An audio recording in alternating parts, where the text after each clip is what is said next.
Hello, hello. I'm so glad to be with you today. Thank you so much for taking the time to be with Together We Seek. As you know, we are learning and growing and expanding together. And I have to say, I have had some amazing guests that I've worked with in various capacities. My guest today, Tammy Waldron, she is amazing. She and I have known each other now quite some time. And she too is a lifelong seeker, and she has been spending years healing in every place the world has taken her. And she finally found energy-based practices. We're alike in that way. And, it's just not theory for her, but she embodies and lives the experiences. So I'm so excited to bring her back to the Together We Seek podcast because she is beautiful in so many ways. She is an advanced healer for theta healing and body-based tools. And she really gets to the root cause and the subconscious level, kind of the story beneath the story, right? She is IFS informed and draws key precision from many sources to help people with their unique gifts and patterns. So at the heart of it, I just love the fact that not only is she teaching emotional presence framework, as a teacher, she has embodied the work from spirit, mind, and body to understand how these feelings move through us. And so it's no surprise that today's topic is emotional intelligence. She is the founder of Towanda Wellbeing and the founder of Rise Center for Intuition and Healing Arts.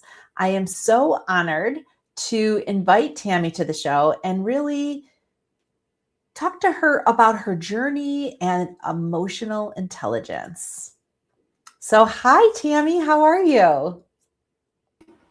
Hi, thank you so much for having me back. It's so lovely to be here. I'm doing fabulous. How are you? I'm doing great. And this is our second conversation here, but we've had many conversations in many places. And I'm so excited to deep dive into your new layer of work, because what I see with you are all these layers. You're peeling off one layer at a time. And not only do you do this for yourself, and you've done it for me, but you do it for many of your clients. So tell me about the layer you're at right now.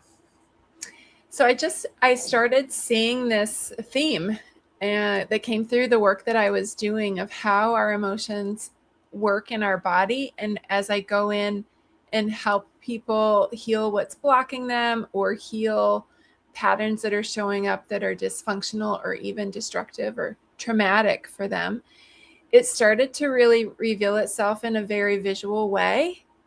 And so I kind of leaned in and said, what is this? How does our body work in our emotions? And this framework just surfaced for me.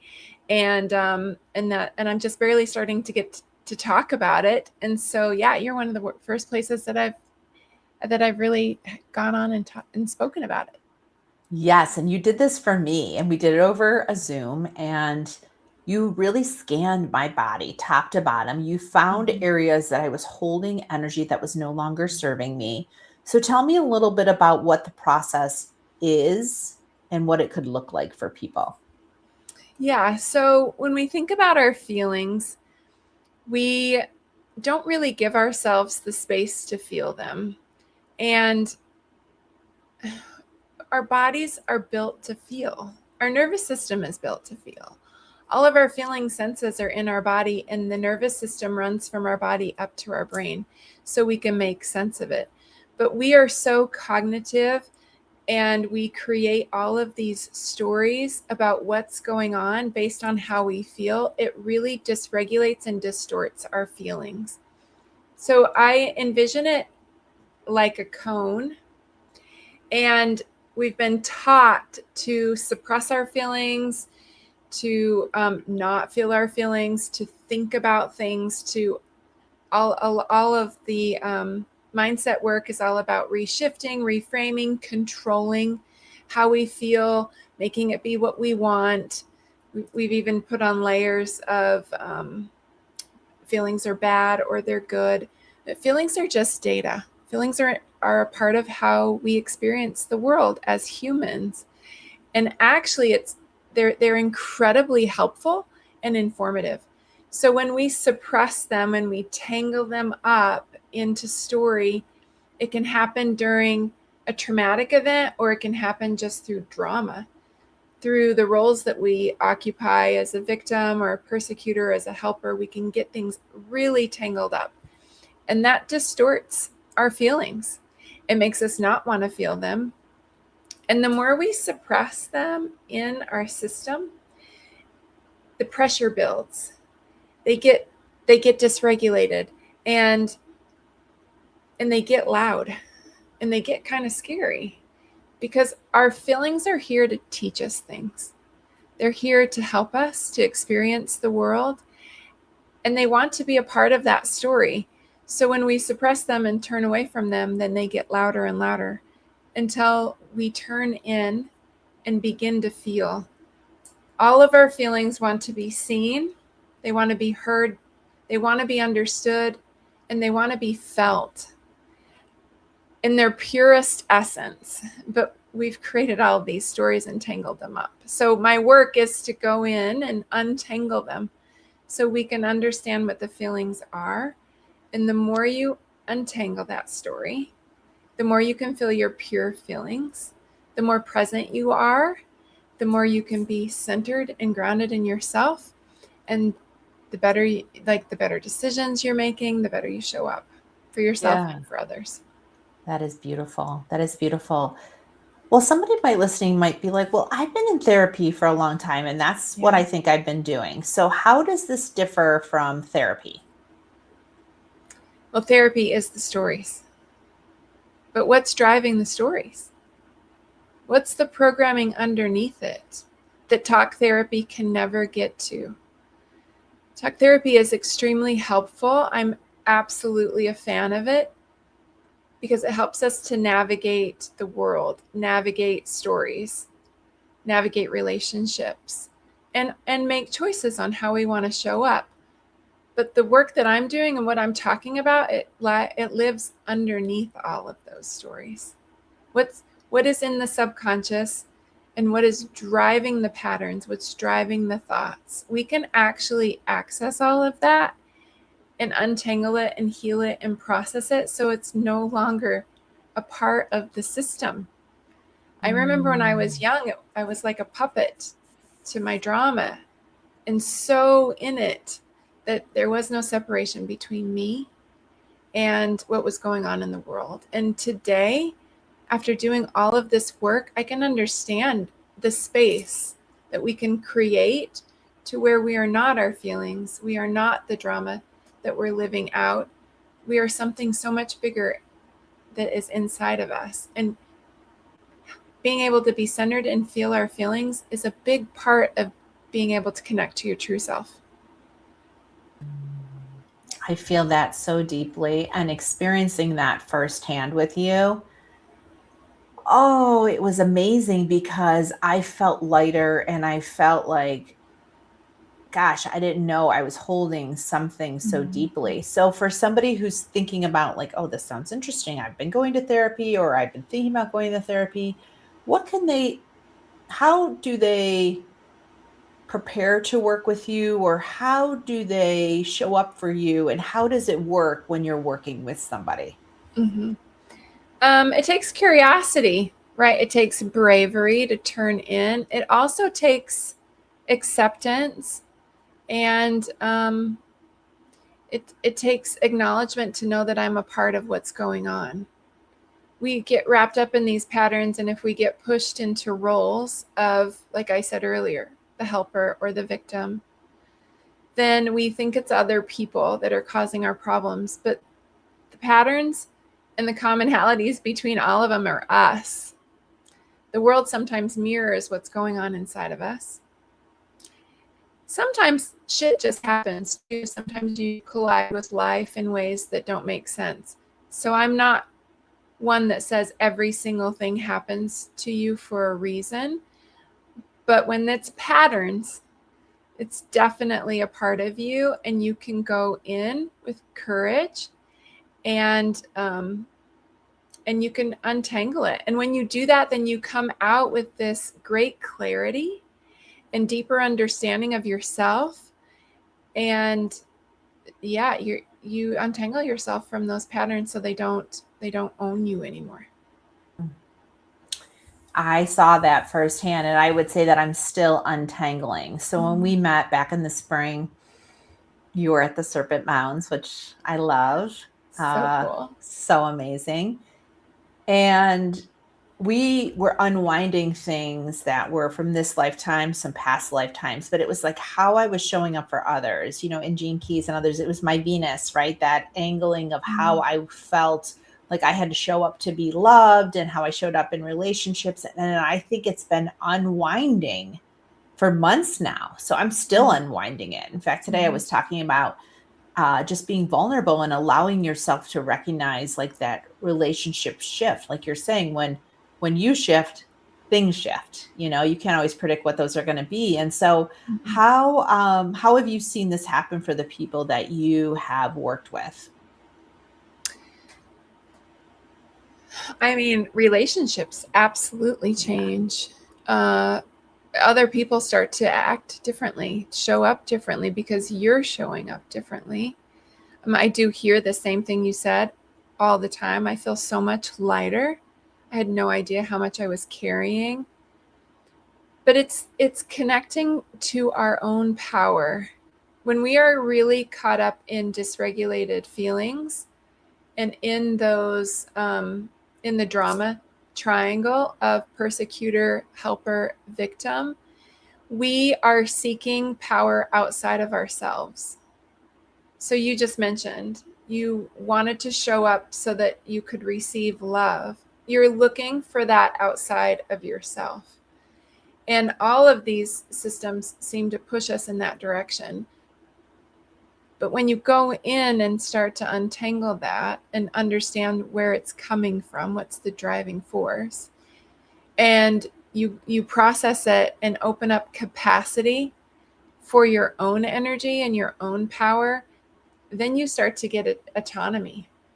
You start to touch your sovereignty because you're not seeking that power outside through performance, through connection, through belonging, through love, because all of that actually lives inside of you.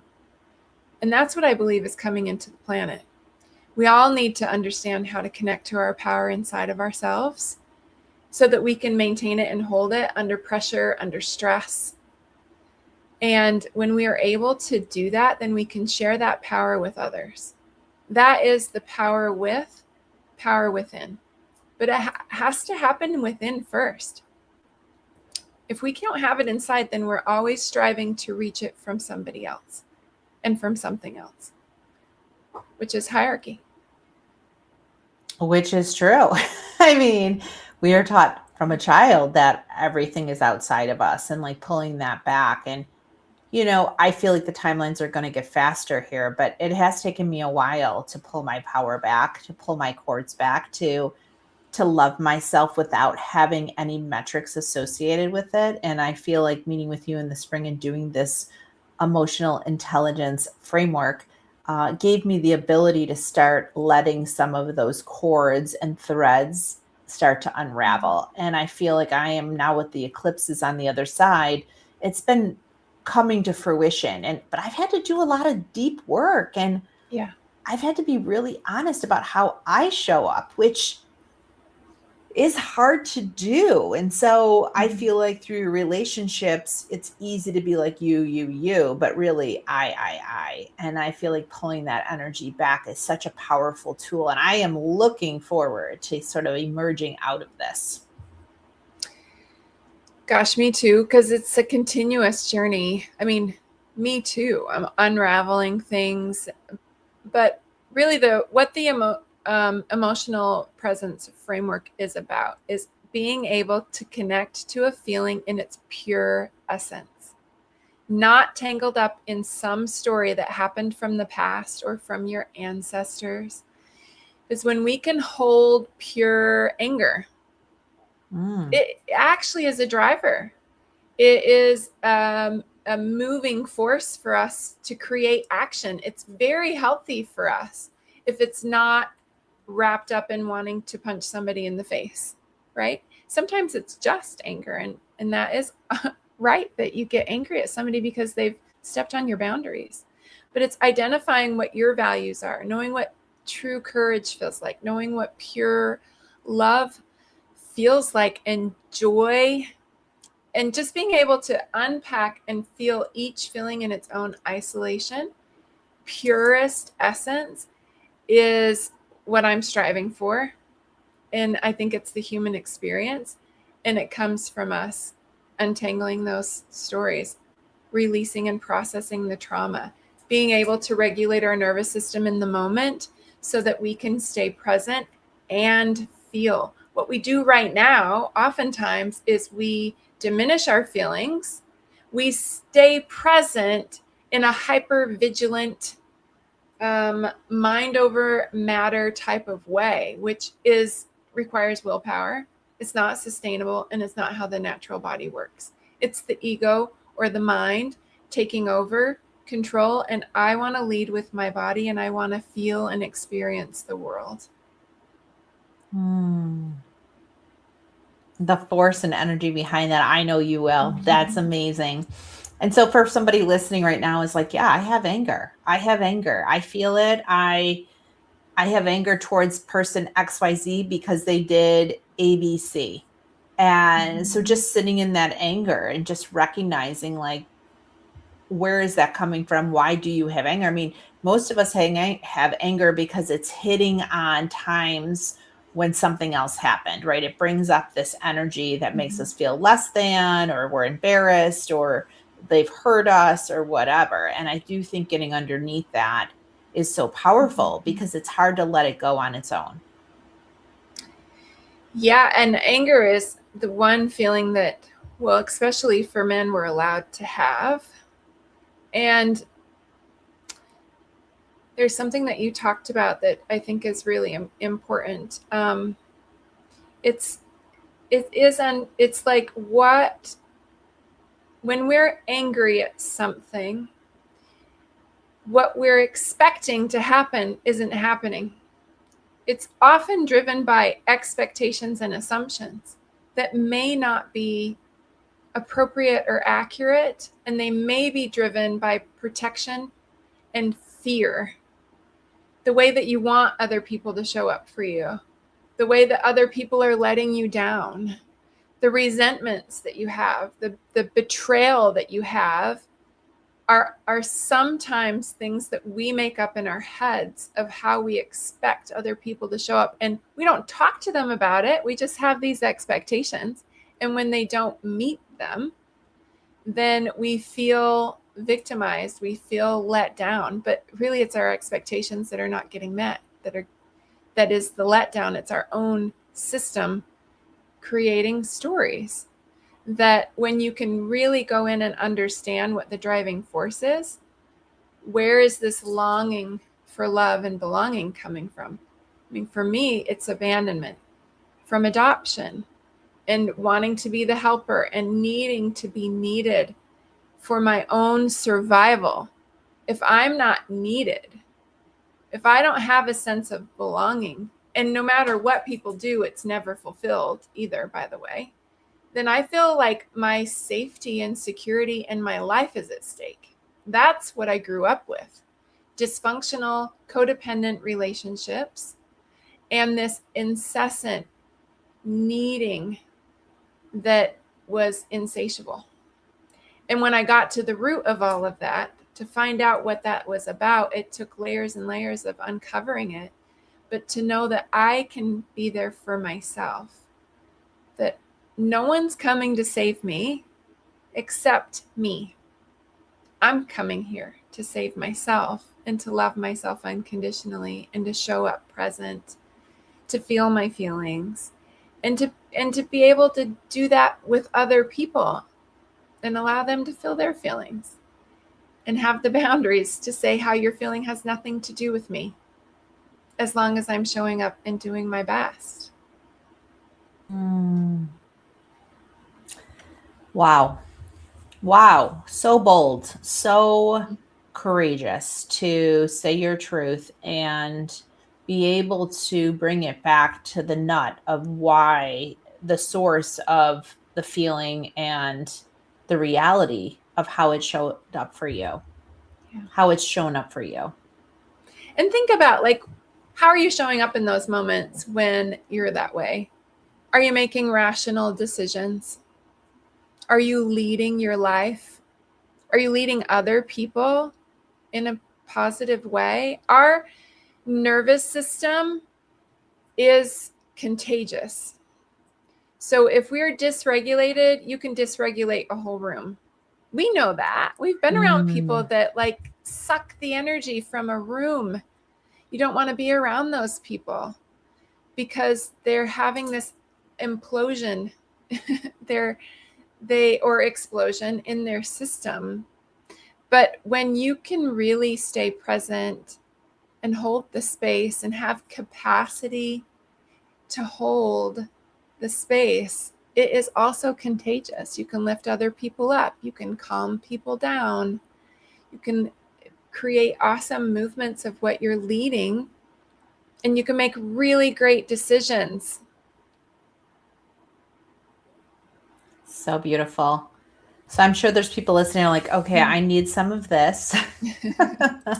Right? I am going to therapy, or I've been to therapy, or I've just had a really great best friend that has listened to so much, but I want to unhook the energy that keeps me in this holding pattern. I know that's how I felt.